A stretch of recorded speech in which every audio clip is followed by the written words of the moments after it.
listen to reason? Will you open your eyes? It's a wonder what you'll find with an open mind.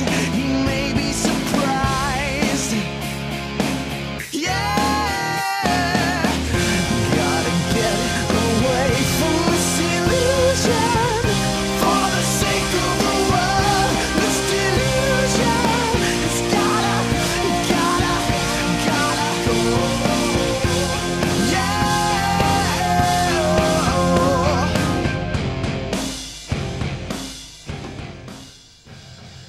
Hello and welcome to the Atheist Experience. Might as well ham it up a little. I'm Russell Glasser, and with me today is my co-host Martin Wagner. Hello. Today is Sunday, June 9th, 2013. We are a live call-in public access TV show based in Austin, Texas, dedicated to promoting positive atheism and the separation of church and state. We are also available through live streaming video at ustream.tv. The official website of the Atheist Experience is www.atheist-experience.com. You can provide feedback for the show by commenting on the official blog at freethoughtblogs.com/AXP, or you can email us at tv@atheist-community.org. If you enjoy this show, please check out our sister podcast, Godless Bitches. You can find links at the Atheist Experience website. And as always, the Atheist Experience crew will be going to dinner after the show at Threadgills at 301 West Riverside Drive and arrive at around 6 p.m. and anyone is welcome to join us. All right, so for today's episode, we've got a caller on the line who's going to take up a bit of time up front. Dan Fincke, are you there? Yeah, I'm here. Hi, Dan. Hi, is it Russell or Martin? Yes. Okay. This is it's one of those. This is Russell. Martin? Hello, this is Martin over here. Hi. I'm the one with the dark brown voice on the left. So Dan Fincke is, I believe, a professional philosopher, right? Yep, you can say that. And where are you situated? I should have looked this all up before the show. That's okay. I'm an adjunct assistant professor at Hofstra University and in the City University of New York CUNY system. Okay, and Dan blogs at Camels with Hammers, which is at pathos.com/blog/camelswithhammers. And I had a fun chat with Dan at the American Atheist Convention earlier this year, and we thought that we'd repeat it, more or less. So you've got a pet cause, which is basically that you think that atheists don't push hard enough for people to agree that that there is an objective source of morality. Have I got that right? Yeah, I'd say that. I think we can have objective ethics in an atheistic framework, and an atheist should make developing that line of argument more central. They should work out how ethics can be constructively done, because we lose all this sort of well, number one, it's true, I think, that we can have objective ethics, but also we lose all sorts of ground with theists when they think that their only option for ethics is religious. Why would you say that? I mean, I think I agree with you, but just could you clarify why you think we lose a lot of ground by not arguing for objective morality or ethics? Well, for one thing, people realize the practical consequences of not being able to say that there's any moral truth. They're concerned with what are you going to teach your kids? How are you going to instill in them a sense that these things are really important and binding, even when the kids don't want to feel that way. Society needs to have norms, and we need confidence in the validity of our norms. And so, if you're going to undercut people's sense that they have any kind of validity, then people see that as a threat to social order, and a reason not to be an atheist. Okay. Your sound quality is not great. What kind of phone are you using? It's a BlackBerry. Well, it's not a BlackBerry. It's a Nokia equivalent. Okay. All right, well, then that's the best we can manage. All right. I'll just, Yeah. Sorry about that. Can I talk? Should I talk louder? Would that help? No, actually, No, less loud would be better, I think. Oh, okay. All right. Okay. Go ahead. I think that a lot of atheists not only don't argue for an objective morality, but would actually be turned off by the idea, maybe, because they might say, well, you know, that's just a religious thing, saying you know absolutely what's right and wrong. What would you say to them? Well, I mean, that's like saying that there can't be objective science because that would entail absolutism about every scientific opinion. And that's exactly what we fight, right? Religious people who, you know, some of them argue that, well, there can't be, you know, scientists, just because you say there's objective truth, you know, or, you know, there are better answers in science. Therefore, you're just a bunch of absolutists. And it's no different to say that, to equate objective views and morality with absolutism. There's nothing absolutist about saying that there are better and worse answers that can be arrived at through more rational means rather than less, more objective means rather than less. You know, that can be completely consistent without being an absolutist, and it can also be consistent with having an awareness that sometimes the right thing morally is going to vary with context.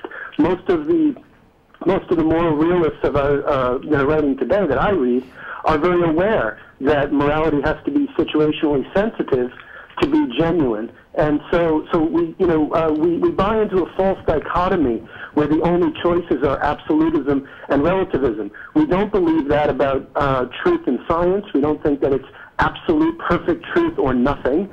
And I don't think we should have that sort of boxed on morality. It's counterproductive. Okay, so when you say objective morality, you don't mean that it's not situational or dependent on context, basically. You just mean that, like, in any particular situation, there is a best answer which could be discovered in principle? Yeah, that's about right. One of my real concerns, Dan, about the way in which Christians like to frame the concept of objective morality, it always seems loaded with this assumption that these are concepts human beings simply cannot figure out rationally. And I hear a lot of Christian apologists disdain reason and evidence and things like that as even being sort of epistemically valid. It's ridiculous, I know, but that's a big William Lane Craig thing.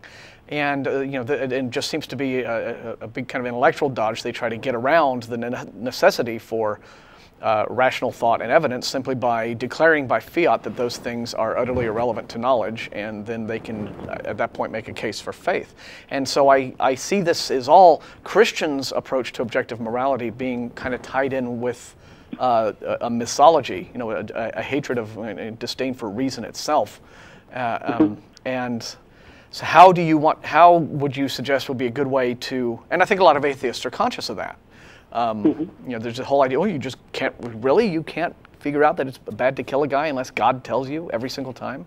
You can't, you can't work that out by yourself. So now how would you, for an atheist, help to get around that, that sort of idea, that a notion that we can come up with an objective moral standards or criteria that are rational and that would apply in the general, you know, how do we get around, how do we frame it in such a way so that it's not coming from the same place as Christians are coming from?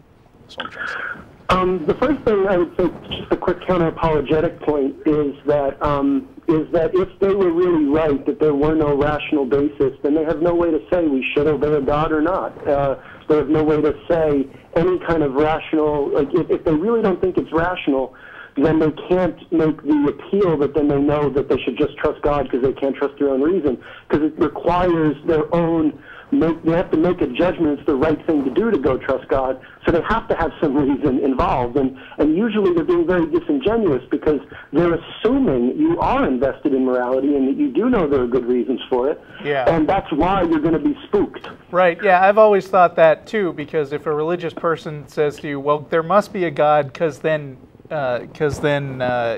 what Hitler did, there would be nothing wrong with it. they're saying that, assuming that you will react in horror at the idea that anything that it could be okay to do what Hitler did, even though they're starting from the position that you're an atheist, and so you shouldn't have that. Yeah. Now, to answer, though, how we would go about showing that it's rooted in reason, there are a number of things I think are important here. And one of the first things I want to stress is that saying it's objective, I know you guys, like you led with one of the fears people have, they hear in the word objective absolute. And I know that that's one of the reasons a lot of atheists are allergic to the term, even if they'll agree with a lot of other things I say. But you see, what I hear in the word objective is we can actually have a discussion that will get somewhere. And what I hear in the word subjective is, you know what, let's not talk because there's no hope. And so what I want to stress is that there are at least degrees of objectivity. Now, you might not agree that all of them work, or you might not agree that all of them can fit together in an overall account. I think I have one, but I can understand if someone doesn't. But there are a number of prongs for objectivity. So for one prong, we have formal consistency. You know, one of the things about our actions is that think about when we realize that a belief is contradictory, and something in us says, well, you just can't believe that. And you say, why? And you say, because it's just false. You know, it's just a contradiction. Or if you were to believe something, you know, you see a fact that refutes something you wanted to believe, and you just can't deny the source. There's a part of you which says you just have to be consistent and accept this. And similarly with actions, we're cognizant that some of our actions are just formally inconsistent. That sometimes when we do something that when we hold ourselves to a different standard than we're expecting everyone else to hold to, that there's an inconsistency there that we're aware is an irrational thing. That if I'm depending on everyone else to cooperate with this system for it to work, for me to be the exception, I know that there's a validity to that principle. Well, what if everyone did that? You know, when someone would say to you, well, what if everyone did that? And you'd realize, okay, yeah, if everyone did that, I couldn't even, you know, skate by, you know, want everybody else's cooperation if everybody cheated like I did. There's an awareness of an inconsistency there. And similar to the way that inconsistency of beliefs leads us to just know that, oh, I just can't be inconsistent as a rational person, similarly an inconsistency in our actions where we expect others to do things that we won't ourselves do leads us to an awareness that, oh, wait, this is an inconsistency. And as a rational person, that bothers us for a good reason. So, you know, in other words, this is sort of the variant of the golden rule, or I guess Kant's moral imperative, where it's like you should behave in a way that you would be okay with everybody else doing it too. Yeah, because there's a formal inconsistency, not just because I wouldn't like it, but there's something inherently unfair. Right. Mm-hmm. Now, the other thing I would argue is everybody knows, I think intuitively, and I think we can make arguments for this, but we all recognize that there are various human powers, and for any of us, if we could maximize more of them, that would be better for us than to maximize less of them. You know, if we could be more rational, more emotionally in tune with others, and more social, more technologically powerful, more sexually fulfilled and flourishing. You know, if we could maximize ourselves in more varieties of ways, we all recognize that that's a greater realization of ourselves than if we do less. And so we're all working within that basic understanding. For most of us, most of our powers are maximized more when they create power outside of ourselves, when we're creative of something that flourishes beyond ourselves. When we empower others, we're more powerful through them than we would be if we just clamp down on all the power. There's more creativity when we empower others than when we don't. And we all have basic interests and needs for pleasure, etc. So there's a common set of goods that we all understand intuitively. Economists, psychologists, when you read papers, you know, everyone's writing about how do we create happiness, how do we help people fulfill their potential, how do we distribute goods. Everybody knows these sorts of goods, and there's a rational basis for those goods in that our powers are the precondition of our being. If our powers don't exist, we don't exist. And so there's an inherent reason we have to maximize them that we don't need an external source to tell us about. What would you say to somebody who just said, well, you know, I hear all that, but I just don't care about maximizing other people's happiness. In fact, like, if everybody is just Well, miserable, but it glorifies God, then that's the highest good, for instance. Well, we are coming from a different place if they're going to assume that there's a God. I mean, in that sort of a case, I would say that it wouldn't be much of a powerful creator if that creator only was able to create beings that were miserable and destroyed, and that functioned badly in their powers. And, you know, if you were to take, you know, if we were to judge any human creator, you know, by what they create when it functions well, they're a good creator. So if this is the best creator, this creator would want us to flourish at our maximum. Yeah, I mean, and what I'm getting out of this a lot is that, again, taken in a Christian context, Christians' notion of morality quite often involves disdaining, you know, the worldly pleasures, and the idea is to place Christianity and one's Christian beliefs and worship of God, reverence for God, etc., at the center of whatever it is that makes you happy in life. So it isn't the things that you do that bring happiness to you. It's through your devotion and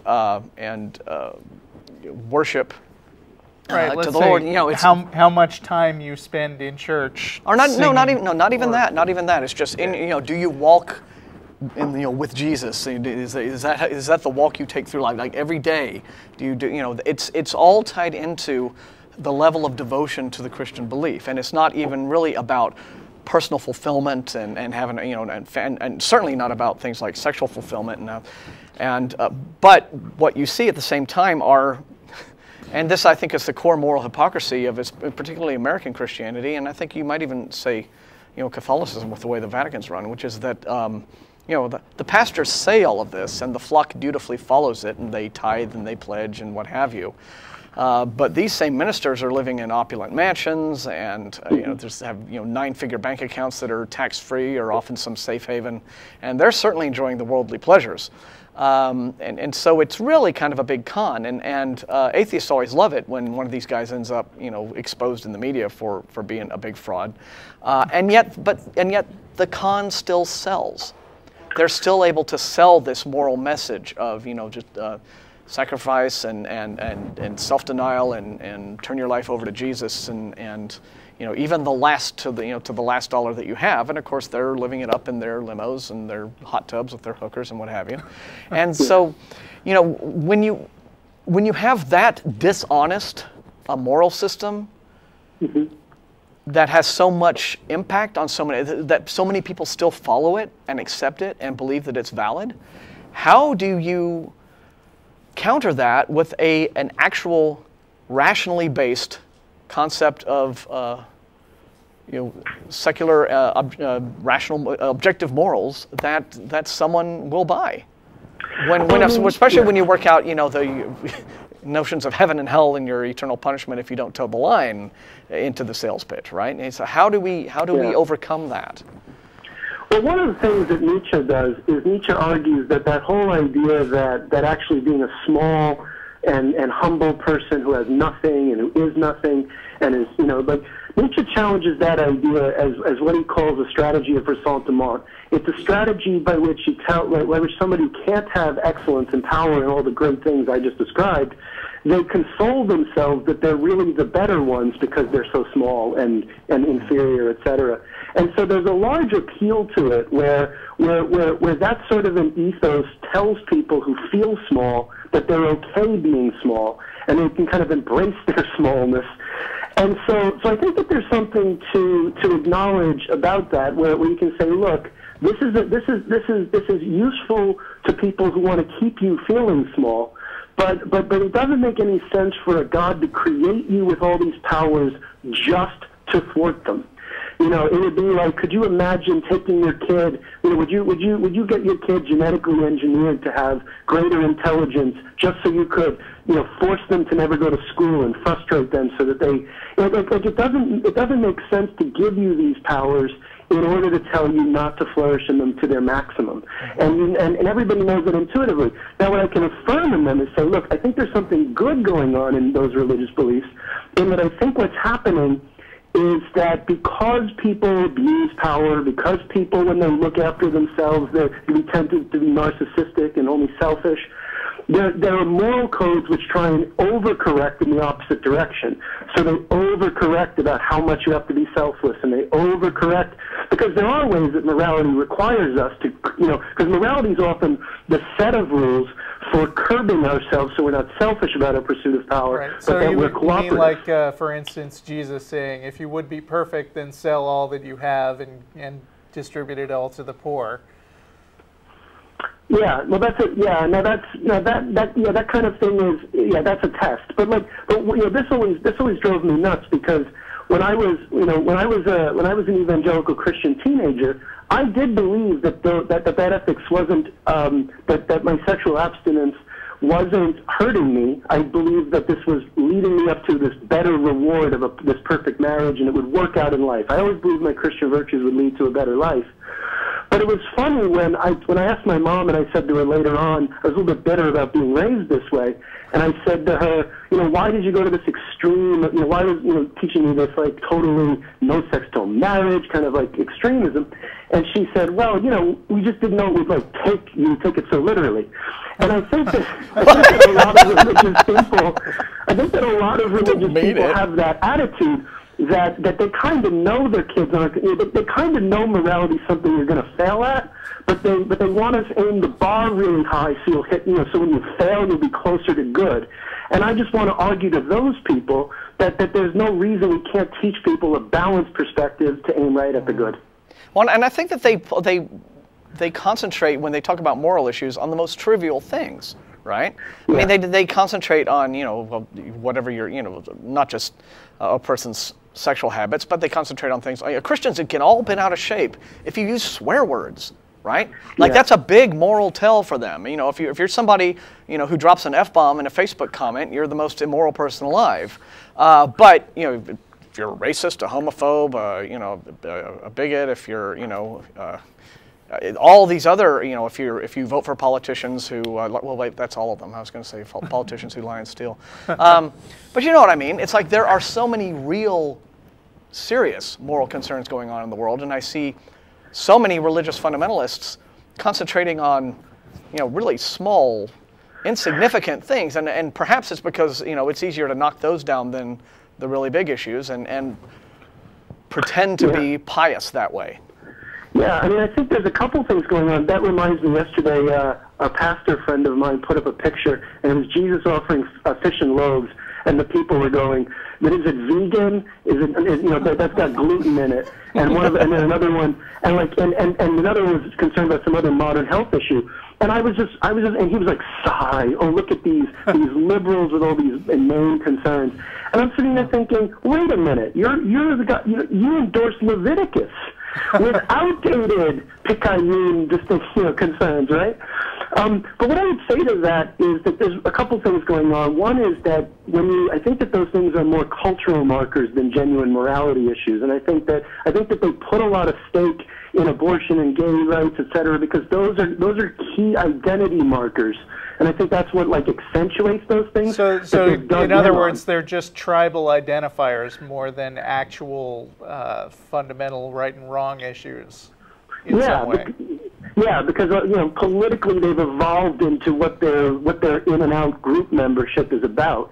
There was a ridiculous circumstance a year ago where a guy didn't get hired, or he got fired from his job because he got turned down for the job because it was a Christian school, and on his religious views he said that we shouldn't judge people, and the guy and the interviewer took that as a clue he might be gay. Him saying Jesus doesn't want us to judge people was a clue he might be gay, and so because you see that's how dug in they are that being accepting of gays is now the marker, and it could be anything random. That's what it's going to be. But the other thing is, when a morality comes to you with this absolutist idea, then you do think you're set, and you don't think through morality in a changing way. And that's why we atheists have to be people who are reasoning about morality and showing that we have constructive viewpoints and that we can show how you can be constructive and flexible and make it an evidence-based, responsive kind of endeavor. Right. All right. Cool. So I think we can't take up the whole show with this, although I could easily go on for a lot longer. But if people were going to go to your blog and read one post that would at least get them started on learning more about your objective morality points, what can you think of to point them to? There's a tab at the top of the blog called Morality's Validity. Okay. And that's got a bunch of links. And if I had to pick one, it's a long post, but if they read through it, it covers most of the dimensions of my philosophy. It's called In Which I Answer Leo Libresco's Moral Philosophy Concerns, so you don't have to become a Catholic too. Right. Okay. Okay. Well, and that's patheos.com/blog/camels with hammers, right? Yes. Why don't you email us that particular URL? We'll put that on our blog. We'll put that on the Atheist Experience blog, and then people can read more if they like. Fantastic. And just one quick shout out. The Recovery from Religion Foundation is raising money for their 1-800 hotline. Okay, we can't. No, Screech. sorry. Yeah, sorry. We have. No. Sorry, Sorry. Dan. There's very strict rules at this station about that kind of thing. Sorry. Yeah, it's all right. Yeah. Again, blog on that. All right. Great. Thank you. Okay. That's okay, bud. Thank you. Thanks for calling, Dan. Thank you, Dan. Have a good night. Thank you so much for having me. Bye. All right. No, bye. thanks. Yeah, just one other thing that I was going to mention, but quickly, is that also, there are certain issues that for the religious just consider moral issues that the non-religious don't. Like to religious people, to Christians especially, homosexuality is a moral issue. Yeah. And to non-Christians or people who aren't anti-gay, it's not a moral issue. It's, Except for Charlie Checkham. Rational. Okay. Yes. All right. Anyway. Okay. Let us move on. But, so, on to thanks some for calling, other callers. We have Shane in Toronto. Whoop. No. Oh, Shane. you didn't. Shane? Hello? Yeah. Hello? Hello, Shane. Hello. Can you guys hear me? We can hear you. All right, cool. So, I called in. I wanted to talk about. It wasn't really the topic that you put up, but I hope that's okay.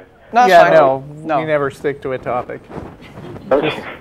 Just go. I wanted to talk about Islam, and quickly I wanted to say that I was born into Islam from my parents, mostly from my dad, and I basically I believe in it, but I'm more so questioning it now because I just find it hard to believe that there's some higher being, but I think what the Quran has is kind of still pulling me toward that it's true. So I think I'm more of an agnostic kind of Islamic person. Okay. And I wanted to know. I wanted to ask you something quickly. There was some. I think it was the prophecy of Mohammed, where it was 1400 years ago, where he wrote all these verses about the universe, and they were known to be true. Like, for example, how it was kind of vague. He kind of talked about the Big Bang and how the universe is accelerating. Oh, and all that. well, hold on a minute. Do Yeah. you actually have those specific verses where he was that detailed about the Big Bang? Like I said, I don't think he was that detailed in it. Yeah, I mean, that's the thing about prophecies. If you say if you say something vague enough, then hundreds of years later, people who want to think that you're a magical prophet will read into what you wrote, the very vague things that you wrote. It's easy to sort of superimpose stuff that they already think and know over verses that really have had nothing to do with that. But I know what you're referring to specifically, and Okay. I can, and I think the easiest thing for me to do would be to link this on our blog again. So I'll do that after the show tonight. There is a series of YouTube videos that has been posted by people who have studied the. In fact, I think these come from, somewhere in the, I'm not exactly sure, but I think somewhere in the Arab world. These were created, essentially they are rebuttals to the claims that the Quran contains scientific knowledge that could not have been known by anyone else at the time, therefore it was probably divinely revealed. These claims of scientific facts were centuries ahead of their time in the original Quran. There is a series of videos that are very detailed. I hesitate to recommend YouTube videos to people because everyone sends us YouTube videos and they're like, you watch our YouTube video. No, you watch ours. No, mine's better. Not like that. But I've watched these and they're very good. And what I can do is on our blog tonight, I'll put a link to that series of videos, and and then you can watch those and sort of judge for yourself. Okay. All right. I mean, it's not just Islam. A lot of different religions like to take vague languages out of their holy book, and even non-religions. I mean, like there was this French prophet in 1654, Nostradamus, who supposedly precisely predicted the World Trade Center attack in 2001. And the verse that everybody quotes says, in the city of God there will be a great thunder, two brothers torn apart by chaos. While the fortress endures, the great leader will succumb. The third big war will begin when the big city is burning. And people are all over that. They're like, look how precisely it predicts this exact thing that happened. Yeah. And yet the language is so non-specific. I mean, one of the things they latch onto, for instance, is two brothers torn apart by chaos. Well, that's exactly like the World Trade Center, because there are two things.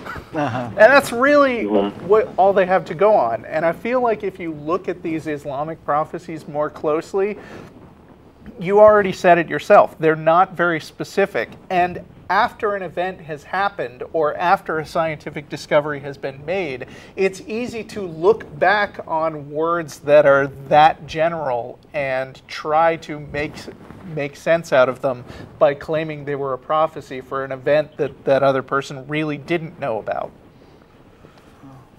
Okay. What I still want to ask quickly is, there are things like how the universe started, like with the Big Bang and everything, and even though it's vague, I mean, it's something that they really couldn't know back then, and there's no... Yeah, they didn't. That's my point. Yeah. Well, the point is that you're right. I mean, they could not have known the physics of it. In fact, even today, physicists, I think, are arguing the finer points of it. But for example, there were people back in ancient days who thought that the sun might have been a chariot drawn by a god carried across the sky. But then there were other thinkers who thought, well, maybe it's not that, maybe it's something else. Maybe the sun is similar to these other points of light we see in the sky at night that we call stars, only the stars are farther away, and the sun is just the one that lights our world. There was an individual in the Middle Ages, European scientist by the name of Giordano Bruno, who actually advanced that hypothesis, that all the stars in the sky at night were incalculably long distances away from us, that the sky was not in fact a firmament, as many Christians believed, and the sun was just a star like all of those. He was executed for this, this heresy. So, but again, you think of back then in his day, there would not really have been a way to measure light years. They didn't have a concept for that. There's not a way, for example, like astronomers have today, of peering through a telescope and looking at the star and calculating the length of time the light would have gotten here, et cetera, and then that's how far away the star is. Didn't have all of that, but you could still make some general conclusions, and that's probably, it's not unlike, what may appear in some of these Quranic passages. So, but we're going to move on. But actually, I have one other question. Okay. Not every Muslim believes in the Big Bang, isn't that right? I mean, there are Muslim creationists like Harun Yahya, who's a young earther and doesn't think that the Big Bang is even true. Yeah, my dad actually does not either believe in the Big Bang either. Yeah, so I mean, if the Quran is so clear about about exactly what the Big Bang was, how is it that very sincere Muslims aren't getting this message? I think he believes that we did all start from the same thing, which is kind of what the Big Bang is, but they believe that there's some creator who kind of pushed toward this. Right, but I mean, if you take the standard scientific approach that the universe came into existence in its current form like 14 billion years ago, Islam creationists are wrong, at least according to scientists. And so there's not this amazing concordance between the Quran and the scientific understanding. Yeah, I agree that my dad doesn't look into the evidence as much as he probably as I would want him to. Well, but do you think he didn't read the Quran hard enough to see what you saw? I think he interpreted it a different way, and that's the problem. Maybe so. Yeah. Yeah. Getting back to the Nostradamus thing, right? It's all in the interpretation. And the thing about a science text is that it's pretty clear on its facts. There's no scientific, there's no interpretation of a paper. If it doesn't spell out its facts clearly, then it's not a science paper. Last week, actually, I mentioned that if you read Richard Feynman's lectures on physics, he's an incredibly clear writer, and two people cannot come at Richard Feynman's lectures on physics and really both consistently support some wildly, radically different interpretations of it, because Richard Feynman said what he meant. And, Allah, if he wrote the Quran, is not a very clear author if he can allow you and your dad to both come up with these different conclusions like that.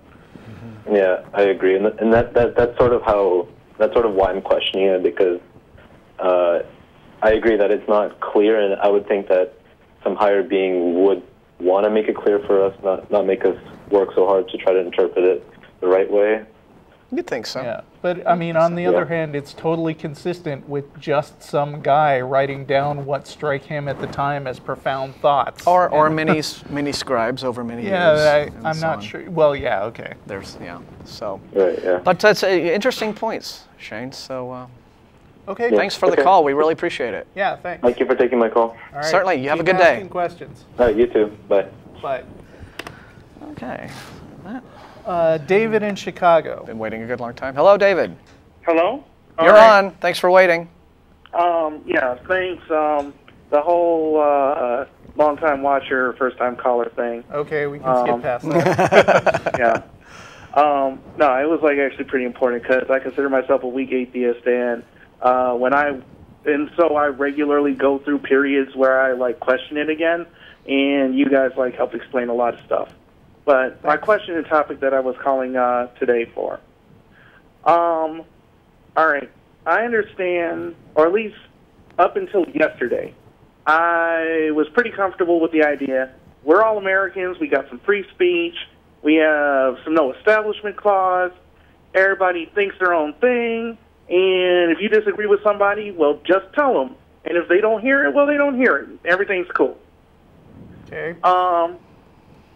The issue is that yesterday I ran into some proselytizers that were so very in love with the lack of thinking, with the thinking only wrong things, with just a true dedication of cowardice. And by cowardice, I mean this woman dragged her child out there to carry a big old sign. Oh, to one which of those. I see the signs, and I go, okay, it's these type of people. Do I have any time to talk to them? Well, maybe not. Let me keep walking. Right. To which I go, isn't that a child carrying a big old sign? Excuse me, are you a child? Are you under 18? Yeah. All right, who brought you out here? No, I'm out here on my own free will. Cool. Are you here with a guardian? Yeah, there's my mom. Thanks. Okay, you come out here. You have this message. I see it posted on your sign. Why should I accept that? Well, I'm only here to present it. Okay. present it. Yeah, this is Well, no, really you're being- this is really hiding behind your kids in the truest sense of the word. Because I mean, you're putting Yeah, the but kid then- out there as as the person presenting the information when they I didn't clearly talk do to the not kid about understand this. it and are I not went prepared up to to the- answer the questions about it. Yeah.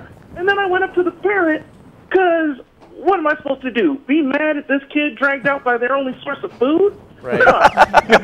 Like, so I walked up on the parent and I was like, since you have this message, tell it to me. I'm here. I got ears. I'm looking at you. We're speaking the same language. Well, no, you already accept my message, and therefore you're just being all like evil and like. This is the most fearful proselytizer I've ever met in my life. Yeah, you know, I've always found it fun when I have these kind of encounters on online, and you know, it's really kind of sad for God how quickly His most fearless defenders will curl up at the slightest like, the thing is, there were other people out there, and there was one of them was like the whole we show the gruesome signs for like pro-life stance, right? And I'm atheist and I'm pro-life, and I was like, you know, since it gets attached to all these other things, like we can't ever actually debate this one issue and actually settle it. So how can we work from these like different perspectives since we agree on this one issue? How can we get to a point where we can actually raise the actual issue? So Well, if they were actually, like, well, Matt- no, you're just too homosexual. I'm not homosexual. Or you're too liberal. I want a small government and a low tax base and as much freedom as possible. Well, you're wrong because God told me. Right. Yeah. At that point, I just tend to cut them off at that point. You know. No, I mean, look, the issue here, communication with them. hold on. The issue here isn't that they have the freedom of speech to say it. They don't have the freedom to make you listen. And just because people are free to say what they want doesn't mean that you can't think that a whole bunch of people are jerks. And that was my actual call-in topic. Yeah, and when you encounter somebody, I don't understand how to respect these people as people anymore. Yeah, I'm answering you. Sorry, I apologize. And when you encounter somebody who you just want to hang out with, there is no law that says you have to be their friend or that you have to take them seriously. And as a matter of fact, I'm happy to see the kids out there being used as a human shield for horrible beliefs, because don't think that I'm going to pull any punches with your impressionable kid. I'm going to go up and ask the kid the hard questions that the parents don't want them thinking about. Yeah. Because they put them out there. So, yeah. So, yeah, I mean, it's just that, like, how do I get back to the point where I can go, at least they're citizens and they deserve the same freedom as that I do? You can think they deserve their freedoms without thinking you can't laugh at them. No, that's my problem. I don't think they deserve these freedoms anymore, and I'm trying to return to that state of mind. Well, no, they do. I mean, they deserve the freedoms, but they don't deserve the freedom from your rebuttals, your criticisms. And the freedom is a two-way street, and that's a thing that a lot of people have a hard time accepting, and especially the religious right, who, when they talk about religious freedom, really only mean religious freedom for us.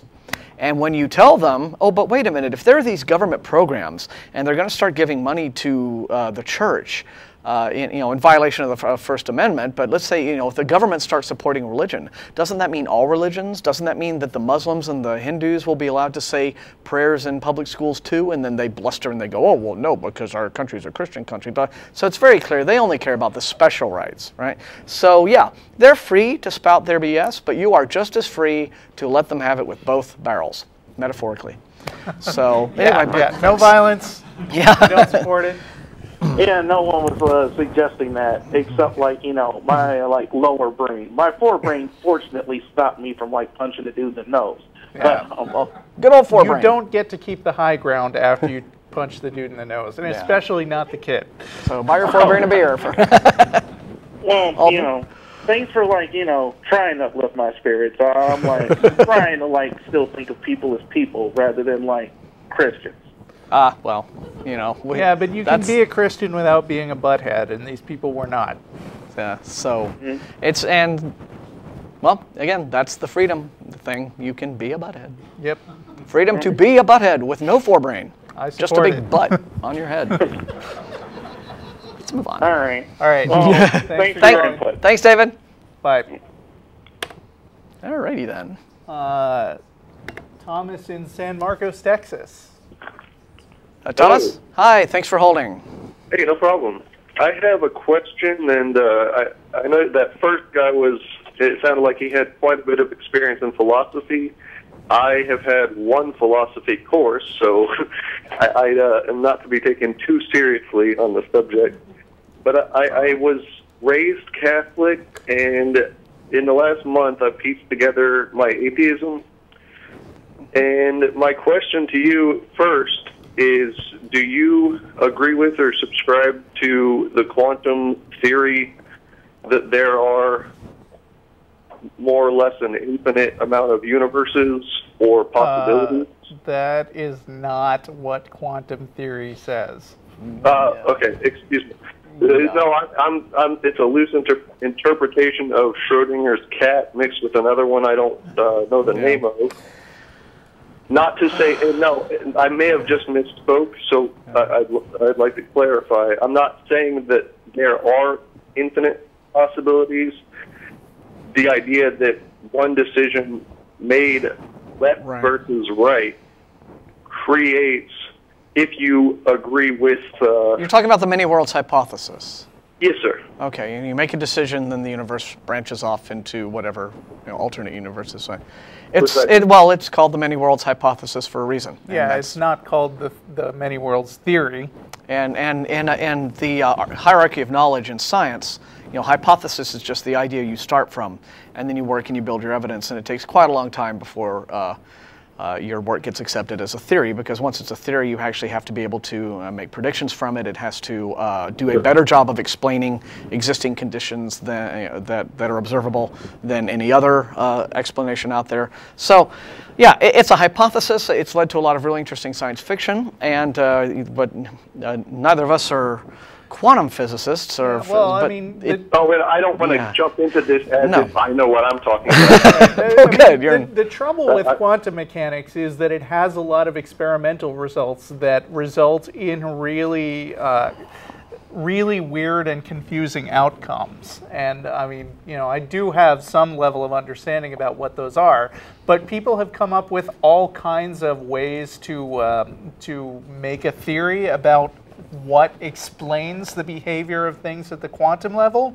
But anytime you're going to say that something specific like the multi-universes idea is actually the answer, you're flying in the face. No, sir.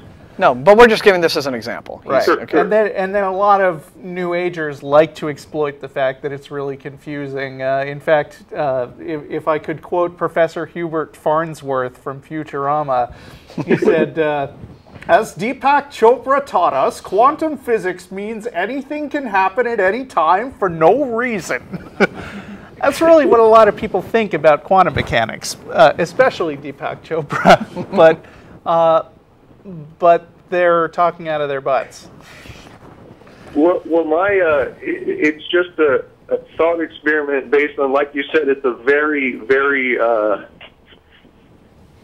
in the beginning stages, if it ever becomes a theory. And well, quantum mechanics is a theory, but the explanations for how it works aren't. The multiverse or multiple, right there. Yeah, I'm not dissing quantum mechanics or quantum physics here. No, but my question to you is, let's just say that's a solid theory, as solid as any of our current theories.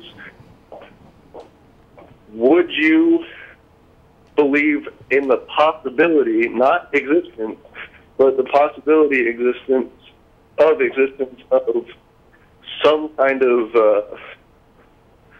deity paralleling what most religions call God. Well, I don't think it would be wise for us to accept any proposition unless there was solid evidence for that particular one. So let's say that the idea of multiverses ends up having some kind of validity, that there is evidence that can be observed and is consistent and can be independently verified, et cetera, all these requirements that science puts forth. That points towards the existence of multiverses. Well, now that would certainly be probably the most groundbreaking discovery we'd ever made, but it would still be a leap to go from there to deity in the sense of thinking sentient being. That would still be a proposition that would require its own evidence and its own. I think what Thomas is trying to say is that if there are an infinite number of universes, then maybe one of them has a God in it. And I would ask, like, assuming there exist all these other universes with no God, could this godlike thing really be called a God if it didn't create all this other stuff that exists? Oh, and that's, I don't mean to say a God in that he exactly resembles the current. Oh, well, I mean, if you're going to play fast and loose with the meaning of God, I could just say, well, I create my own simulated virtual universe like the Matrix, and I'm the God of that universe. Then I'm God-like, but I'm not God in the traditionally understood sense. You don't even need to go to multiverses for that. Okay. Okay. But no, so what? I see my error there with if I'm going to take God down a peg, then it's not the same argument that I think it is. Yeah, I mean, I don't think so because, one, the multiverse theory isn't that well demonstrated, and two... I'm sorry. Right, and two, even if it were, I don't think finding a godlike thing for very loose definitions in some other universe would really match the definition. Right. Yeah, and I just wanted to discuss it with someone who would discuss it rationally like that. Yeah. And as you can, I'm sure you can tell, I don't have a whole lot of expertise in religion, philosophy, or quantum physics. Mm. Okay. But it's a good idea to be thinking about these things and learning more. Can I recommend the Feynman lectures on physics? Those are always good. Well, I appreciate your time, you guys. Thank you, Bill. All right. Thanks very much. Thanks for calling. Thanks. Thomas. Yes. So we've got Bill in New Jersey, and this may be the last call. Bill, you're on the air. Hi, how are you? Just fine. Good. The first thing, I have a problem with the burden of proof, and here's basically in a nutshell. I've heard on the show before that if I make the affirmative claim, I have the burden of proof, and if you make the affirmative claim, then you have the burden of proof. And it just doesn't seem to make sense to me. Because let's say that I can fly, and that I sprouted wings last night and flew to Chicago and back. Mm-hmm. And you can say to me, I don't believe you. And I have the burden of proof to prove it. Yep. But if you say, Bill, you're full of it, you didn't do that, now somehow you have to disprove it. And you can never disprove it because I can keep changing the scenario. I can say, oh, well, you don't have wings. I said, well, I made them disappear and I make them reappear. Right. I keep coming up with crazier and crazier things, and you could never pin me down. Exactly. Sure, which is why a position of skepticism is what makes the most sense. But you will find people will say, see, it's never been disproved. And if you go on a lot of websites, people say, see, the skeptics have never disproved us. Try as they may, they've never proved us wrong. Yeah. So. But yeah, it's still a matter of what claim are you making if you're on the skeptical side. For example, and the response you gave is, I think, the perfect explanation for why God is not considered a scientific concept. It's unfalsifiable, right? You said for every objection as is my thing about wings last night. Well, for every objection that a skeptic comes up with for how you could not possibly have sprouted wings and flown the previous evening, you can manufacture an excuse for that. So this is why, if you were to tell us that you did that you sprouted wings and flew to Chicago last night, Russell and I would say, we don't believe you. Please show us your evidence. And we would leave it, and we would leave it at that. You never prove me wrong. And we'd leave it at, no, we'd leave it at that. You know, okay. And at that point, if we were to say, there is absolutely no conceivable way that you could have flown to Chicago last night, then that puts the burden of proof on us, and then round the mulberry bush we go. So it's now bringing this back to religious questions. Some of us, as individuals, we may take what's called the strong atheist position personally, but whenever, for my sake, whenever I'm arguing, I almost always argue the weak atheist position simply because it's sufficient to defend atheism. I just ask the believer what he believes and why he believes it, and I listen to his explanation, and then I explain why it does or doesn't work for me in response. If we were to say there's no conceivable way in which such and such a thing could exist, we would then have to back ourselves up. We could probably do it to one degree or another successfully, but it still puts an unnecessary burden on the skeptic. When if you can Google it. I mean, right there in Wikipedia, philosophical burden of proof. I mean, the thing about the burden of proof is that it's really about like what would convince somebody to change their mind. Because you can come at me and say, I definitely believe that there's a God. And I can say, I don't believe that there's a God. And then if you don't want me to change my mind and I don't want you to change your mind, then we just part ways as friends and that's it.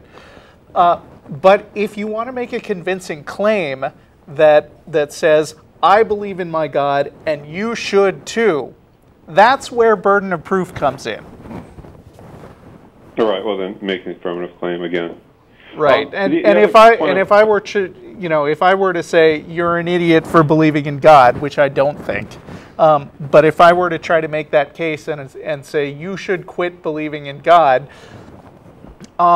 you're right. I could not prove there is no God. I could make some probably convincing points about why you shouldn't believe stuff without evidence. But at the end of the day, I'm not going to force you to change your opinion.